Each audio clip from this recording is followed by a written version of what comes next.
paranoïa que ça. On voit aujourd'hui qu'il y a une accélération de globalisation au niveau du pouvoir, et que même on a ce discours qui est tenu de plus en plus où on entend gouvernement mondial, monnaie unique mondiale. Avant on ne le disait pas, hein, c'était de la science-fiction. Aujourd'hui on a Attali qui le répète régulièrement, Fabius, oui, enfin de gauche et de droite, hein, partout. Et au nom d'ailleurs de la crise. Ce qui est d'ailleurs génial, la stratégie de la gouvernance globale, c'est-à-dire le monde se casse la gueule à cause du capitalisme financier spéculatif que nous avons mis en place, mais c'est en fait parce que qu'encore il est encore trop sauvage, il n'est pas assez unifié. Donc donnez-nous encore un peu plus de pouvoir et ça ira mieux. C'est-à-dire que ceux qui ont détruit notre monde disent en gros c'est comme la théorie du libéralisme. Le libéralisme, les gens vous disent ça ne marche pas parce que ça ne marche pas que quand le libéralisme sera intégral. Donc il y a toujours un frein pas assez libéral qui fait que c'est la théorie des libéraux, c'est ça. C'est qu'il faut que le politique se retire complètement. Ils disent oui, mais c'est parce qu'il y a encore un petit peu d'État, un petit peu, etc.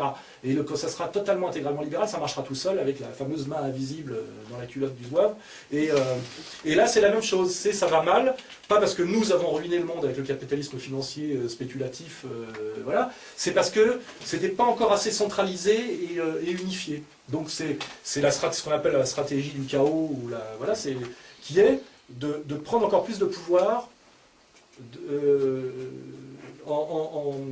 On fait des erreurs et on revendique au nom de ces erreurs d'aggraver encore le processus qui nous les a fait commettre. Ça ressemble un peu aux types avec qui on confie une entreprise, qui la coule, et après ils demandent les stock options pour partir et un parachute doré parce qu'ils ont coulé l'entreprise en 6 mois. On est un peu dans cette logique obscène totale, mais là, c'est même plus au niveau de chef d'entreprise, de multinationale, c'est au niveau effectivement du projet de gouvernement mondial politique. Hein. Donc ça aussi, il y a aussi le piège là, de l'idée, oui c'est bien, on veut renationaliser les banques, donc on réadmet que le national est utile. Mais c'est pas du tout redonner à la nation le pouvoir régalien des banques, c'est que la nation fasse le tapin un peu plus pour les banques privées en allant racketter, comment dirais-je, les citoyens et puis les enfants des citoyens, parce que ceux qui paieront c'est vos enfants, en faisant un peu plus comment dirais-je, de dette, de déficit, etc., pour les aider à continuer à faire la même chose, sans d'ailleurs aucun contrôle sur ce qu'ils font. Hein, voilà, on est là-dedans. C'est très très... Et surtout, cette astuce qui est en train de se mettre en place est validée par la gauche et par la droite. On dit oui, effectivement, il faut lutter contre le libéralisme sauvage, il faut qu'il soit un peu plus étatisé, il faut sauver les banques. Enfin, je veux dire, il y a un vrai consensus aussi là-dessus. Personne ne dit on devrait mettre tous ces gens-là en prison, accélérer la faillite de ces banques-là, etc., et faire un moratoire et repartir de zéro. Ça n'est jamais proposé. Hein. Celui qui propose ça, c'est considéré comme un dingue. Hein. Voilà. La gouvernance globale, quand on parle de l'ONU, jusqu'à la chute de l'URSS, il y avait quand même un monde bipolaire, il y avait 2 mondes possibles. Et il y avait un débat, quand on parle du monde du bien, sur qu'est-ce qui était bien. Il y avait des gens qui disaient, ce qui est bien, c'est le monde de la liberté, qui était en fait la liberté du marché, donc c'était les démocraties de marché. Et d'autres qui disaient, non, ce qui est bien, c'est le monde du socialisme réel. Il y avait un débat sur le bien. Depuis la chute de l'URSS, il s'est passé une chose, et d'ailleurs on voit que les intellectuels pro-soviétiques, aujourd'hui, sont les mêmes qui sont les plus anti-communistes, etc. On voit Adler, etc. C'est-à-dire que les types sont ils peuvent très facilement changer d'idée en fonction des empires montants et déclinants. C'est-à-dire qu'ils sont toujours prêts à se mettre au service de l'empire le plus puissant et à trahir l'empire qui se casse la gueule en disant que finalement c'était pas les bonnes idées. On le voit très bien. Je vais pas citer de nom, mais enfin on a quand même là du Kouchner, du Adler, du Bernard-Henri Lévy, enfin c'est un peu toujours les mêmes. Et là l'idée aujourd'hui c'est qu'il n'y a qu'un seul monde acceptable. On n'est même plus dans l'idée qui aurait pu freiner la gouvernance globale, qu'il y avait à la limite le monde de l'Est et le monde de l'Ouest. Aujourd'hui, il y a le monde du bien qui est le monde de la liberté du marché, et les autres c'est que les mondes du mal. Et donc il y a l'URSS dont on a découvert, grâce à Solzhenitsyn lui-même, beaucoup aidé par Bernard-Henri Lévy, que c'était l'enfer, etc. L'URSS comme le nazisme. Donc en fait on a un monde acceptable qui est le monde démocratique libéral à l'américaine, et le reste c'est tout l'enfer. Et le socialisme a rejoint le nazisme en enfer, et en ce moment, l'islam dont on se souciait peu, parce que c'était pas encore dans un projet de globalisation sans doute, effectivement on est en train de se poser la question de qu'est-ce que ça vaut l'islam par rapport aux valeurs occidentalo-centrées, et effectivement on se rend compte que c'est aussi l'enfer. Ce qui est assez intéressant d'ailleurs, c'est que plus le projet de gouvernance globale grandit, plus il veut globaliser un espace plus grand, et on voit qu'avant on ne se posait pas la question de l'islam, c'était un autre monde.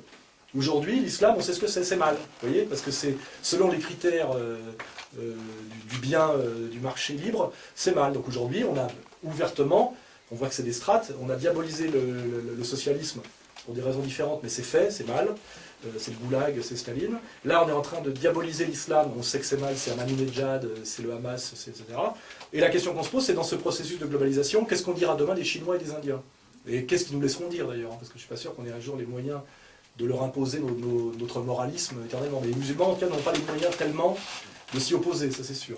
Donc on est dans cette logique aujourd'hui qu'il n'y a plus qu'un monde acceptable, ce qu'on appelle l'empire du bien, tout le reste, c'est le diable des salopards, et donc les socialistes, les communistes c'est pareil, socialistes communistes, les musulmans, voilà. Et pour l'instant on ne parle pas trop de la Chine et de l'Inde, on n'en parle pas parce que sans doute ça ne correspond pas encore au processus de domination globale, hein. On ne se les est pas encore payés, mais à un moment donné ça viendra, hein, si ça continue comme ça. Voilà.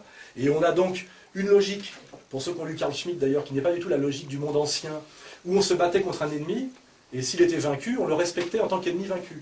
Aujourd'hui, il y a une criminalisation, non pas de l'ennemi, mais de l'insoumis et du méchant. C'est-à-dire qu'il y a deux personnes qui se battent, celui qui a perdu sera tué comme ne méritant pas de rester vivant sur la Terre. C'est-à-dire, alors, le premier exemple, c'est le tribunal de Nuremberg, c'est-à-dire qu'effectivement, les nazis perdent contre les méchants perdent contre les gentils, mais au XIXe siècle, bon, on disait, bon, vous avez perdu, le type rentre chez lui, on n'abolit pas, c'est-à-dire on n'abolit pas l'orthodoxie russe sous prétexte que les Russes auraient perdu une guerre contre les intérêts anglo, je sais pas quoi. Mais là, celui qui perd, on a l'exemple de Nuremberg qui est le premier exemple, c'est-à-dire on tue tous les nazis, parce que c'était le mal, donc on les raye de la planète Terre, ce qui est un truc qui renvoie, c'est bien pire même que Vercingétorix traîné avec des chaînes par Jules César, parce que Jules César il tue Vercingétorix, mais il ne tue pas les Gaulois, je veux dire, il n'interdit pas la celtitude, le druidisme, etc. Alors que là, on éradique le monde du perdant, hein, de A à Z, et on terrifie surtout les autres qui comprennent ce que ça coûtera de s'opposer. Alors le première étape, c'est Nuremberg et Hitler, donc là tout le monde est d'accord, parce qu'avec le catéchisme officiel, on a tué le méchant. Quand c'est Saddam Hussein, c'est la même chose. Le mec il s'est révolté, après avoir été manipulé, c'est très proche, hein. D'abord, il fait le tapin pour les Américains, après, il ne se rend pas compte qu'ils n'ont plus besoin de lui, ils inversent leurs alliances, ils le piègent sur l'Iran, ils le piègent sur le Koweït, et ils décident d'un seul coup, on n'a plus besoin de toi, tu deviens méchant.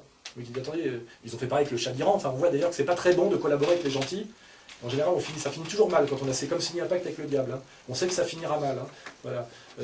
Et là, on pense à Saddam Hussein, c'est quand même assez incroyable, le mec il est vaincu, normalement, dans le temps, il aurait pu se réfugier dans une belle villa en Syrie, ou je sais pas où, même en Corée, comme Amin Dada, qui est mort de sa propre vieillesse dans un autre pays que l'Ouganda. Aujourd'hui, c'est fini. C'est-à-dire que le type, on le traque, on l'attrape, on le tue et on le pend. Il faut remarquer que Saddam Hussein a été pendu comme les dignitaires nazis. La pendaison, c'est bien pour faire comprendre aux autres. Pendant ce temps, d'ailleurs, Milosevic, qui pareil, avait travaillé avec les Américains, avait joué un double jeu, et finalement s'était fait baiser, lui, on l'a laissé crever, on ne lui donne pas ses médicaments. Donc aujourd'hui, il y a une vraie logique de criminalisation de l'insoumis dans cette idée de gouvernance globale, c'est qu'on fait comprendre aux chefs d'État locaux, hein, de puissance alternative, c'est que si ils se révoltent contre la puissance globalisée, on les tuera. Et d'ailleurs, la dernière étape, c'est le président soudanais. Le TPI dit qu'elle le recherche pour le juger, alors que le type est chef d'État d'un pays en exercice. C'est-à-dire qu'on a des étapes de plus en plus dans le genre gouvernance globale, c'est-à-dire qu'aujourd'hui, on peut décréter à distance, ça s'est déjà fait d'ailleurs avec le fils, parce que c'est plus subtil, mais c'est un peu ça, on annule des élections qui se passent à 8000 km parce que c'est pas le bon qui a gagné, on déclare que le gagnant est un salopard et qui sera traqué par toutes les polices de l'Empire. Voilà. On en est là. Et il y a toujours des cons pour s'en réjouir, parce que c'est fait toujours au nom des droits de l'homme, finalement de la liberté. Donc voilà. Et ce genre de phénomène va, à mon avis, se multiplier dans les temps à venir. Tu vois.